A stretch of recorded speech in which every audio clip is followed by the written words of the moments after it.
ఈరోజు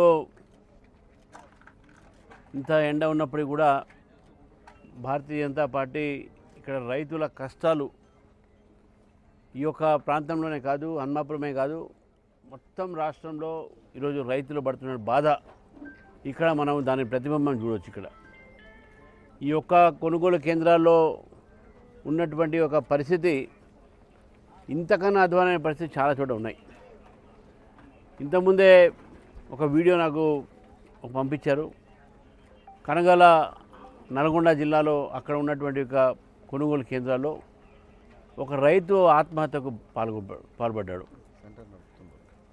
ఆ సెంటర్ నడుపుతున్న వాళ్ళందరికీ ఒక వ్యక్తి ఈ యొక్క లారీలు రావట్లే సమయానికి, కాంటాలు లేవు, గని బ్యాగులు లేవు, ఇటువంటి ఒక సమస్య ఉన్నది, నేను ఎదుర్కొంటున్నాను, కనీసము నా ప్రాణం త్యాగం చేసైనా ఈ ప్రభుత్వంకు ఒక కన్ను తెరుపు ఉంటుందని చెప్పేసి కూడా వారు చెప్పడం జరిగింది. సరే, నేను రైతులను కోరుతా ఉన్నాను, ఎంత కష్టం వచ్చినా నష్టం వచ్చినా మేము మీతో ఉన్నాము, మోదీ గారు మీతో ఉన్నారు, ఆత్మహత్యకు పాల్గొనకండి.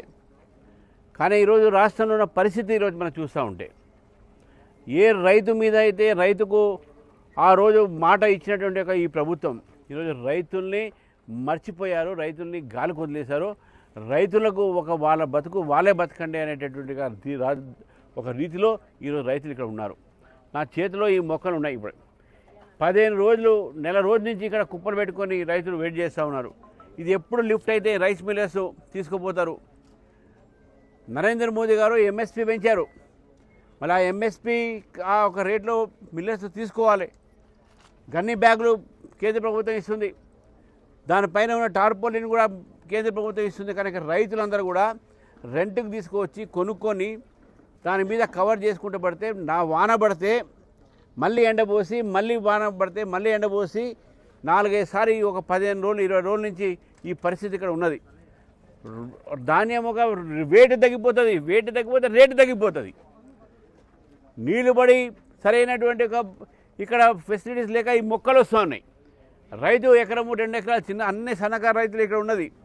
మళ్ళీ ఏ విధంగా ఈరోజు వాళ్ళు బతకాలి, ఏ విధంగా ఈ అమ్మాలి? ఇవి నేను ఇప్పుడు జేసీ గారితో మాట్లాడాను. గత వారం నుంచి కేవలం 2 లారీలు వచ్చినాయంట. ఇక్కడ చూసాం మనం 40-50 కుప్పలు పడి ఉన్నాయి. అక్కడ 80 కుప్పలు పడి ఉన్నాయి. 100 పైన అని అంటున్నారు. మీవే చూసింది 80 దాకా ఉన్నాయి, ఇంకా 20 అటు ఇటు పట్టి ఉన్నాయి ఇక్కడ. మరి ఈ 100 కుప్పలు ఎప్పుడు ఎత్తుతారు? జేసీ గారితో మాట్లాడితే, సార్ వారు 2 రోజులు మొత్తం ఎత్తేస్తాం సార్ అంటారు. ఇప్పుడు లారీలు వస్తాయని చెప్తా ఉన్నారు. నేను ఇక్కడ ఉన్నటువంటి ఒక యంత్రాంగం, ప్రభుత్వ యంత్రాంగం చెప్తా ఉన్నాను, ప్రభుత్వాన్ని కూడా కోరుతా ఉన్నాను. నేను రైస్ మిల్లర్లు, అదేవిధంగా ఈ దళారీలు మధ్యన ఉన్నటువంటి ఒక ఏదైతే కుమ్మక్కతనం అవుతుందో దానివల్ల ఈ పరిస్థితి ఈరోజు ఏర్పాటు పడింది రాష్ట్రంలో. ఒక ధాన్యమే ఒక ఒరే కాదు, ఈవెన్ మొక్కజొన్న కూడా అదేవిధంగా ఆదిలాబాద్ జిల్లాలో మొక్కజొన్న పరిస్థితి కూడా అదే ఉన్నది. రకరకాల పంటలకు ఎంఎస్పీ పెంచినప్పుడు కూడా రాష్ట్ర ప్రభుత్వములో ఉన్నటువంటి కొంతమంది అధికారులు, దళారీలు, రైస్ మిల్లర్సు, కమిషన్ ఏజెంట్లు వీళ్ళందరూ కుమ్మక్కై రైతులకు అన్యాయం చేస్తూ ఉన్నారు. రైతులకు పరిస్థితి ఏ విధంగా అంటే తక్కువ ధరకు అమ్మడానికి వాళ్ళ మీద ప్రెషర్ పెడతా ఉన్నారు. అటువంటి పరిస్థితులు ఇప్పుడు చెప్తా ఉన్నారు. టార్పోలిన్ పెట్టినా కూడా కింద నుంచి పందికొక్కలు వస్తూ ఉన్నాయి, అడవి పందులు వస్తూ ఉన్నాయి, అడవి పందులు తింటా ఉన్నాయి. అవి ధాన్యం తీసుకొచ్చినట్టు ఒక క్వింటల్ ఉంటే అది సగం క్వింటల్ అయిపోతూ ఉన్నది. అంటే ప్రభుత్వం ఎందుకు మేలుకో, ప్రభుత్వం ఈ అగ్రికల్చర్ ఒక సెక్టార్ని, రైతాంగాన్ని మొత్తం మర్చిపోయి ఈరోజు వాళ్ళు చేసే పనులు ఏమున్నాయండి? రైతులతో రాజకీయాలు గత ప్రభుత్వం చేసేది సరే, ఆ ప్రభుత్వం చేసినందుకు ఆ పాపాన వాళ్ళకి పాపం చేశారు కాబట్టి మీకేదో ఈ యొక్క అధికారాన్ని అడ్డగడ్డారు. మరి మీరు కూడా ఇది రైతులు మర్చిపోయి ఎట్లా? దయచేసి నేను రేవంత్ రెడ్డి గారిని, తుమ్మల నాగేశ్వరరావు గారిని కోరుతా ఉన్నాను, రైతులకు ఇప్పుడు ఇమీడియట్గా న్యాయం చేయండి. రైస్ మిల్లర్స్ ఎవరైతే ఇటువంటి ఒక తప్పు ఉండే కేసులు పెట్టండి వాళ్ళ మీద. కానీ రైతులకు అన్యాయం చేస్తే ఇది ఊరుకోం మనం. అదేవిధంగా ఈ యొక్క మొలకొచ్చిన ధాన్యాన్ని కూడా ప్రభుత్వం తీసుకోవాల్సిన అవసరం ఉంది. ప్రభుత్వం డిమాండ్ చేస్తూ ఉన్నాను, ఈ మొలకొచ్చిన ధాన్యాన్ని కూడా కొనాలి. ఎందుకంటే ఇక్కడ ఉన్నటువంటి సన్నకారు రైతులు, నేను ఇంకో విషయం చెప్తా ఉన్నాను, ఇక్కడ 100 కుప్పలు ఉన్నాయి. ఇక్కడ 100 కుప్పలు అంటే ఒక కుప్ప దగ్గర ఒక్కొక్క రైతు ఉన్నాడు. ఇక్కడ రైతుతో పాటు వాళ్ళ కుటుంబం ఉన్నది.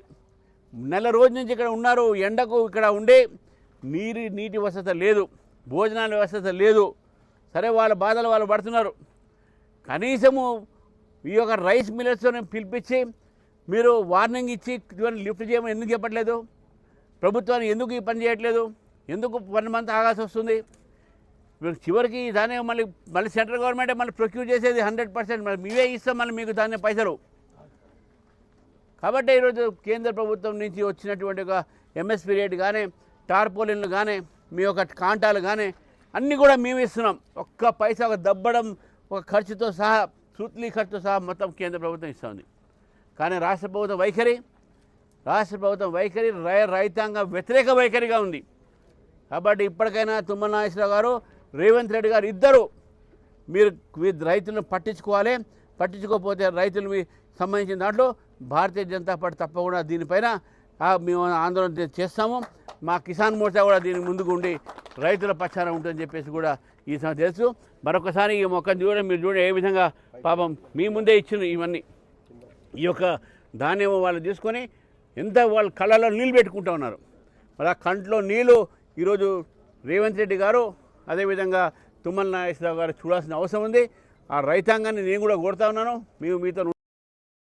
మీతో ఉన్నది, సమాజం మీతో ఉంది. దయచేసి ఆత్మహత్య అటువంటి దానికి పాల్గొకండి. మనం కలిసి పోరాడదాం, బ్రతికి పోరాడదాం, మన హక్కుని మనం సాధించుకుందాం అని చెప్పి తెలియజేస్తూ ఉన్నాను.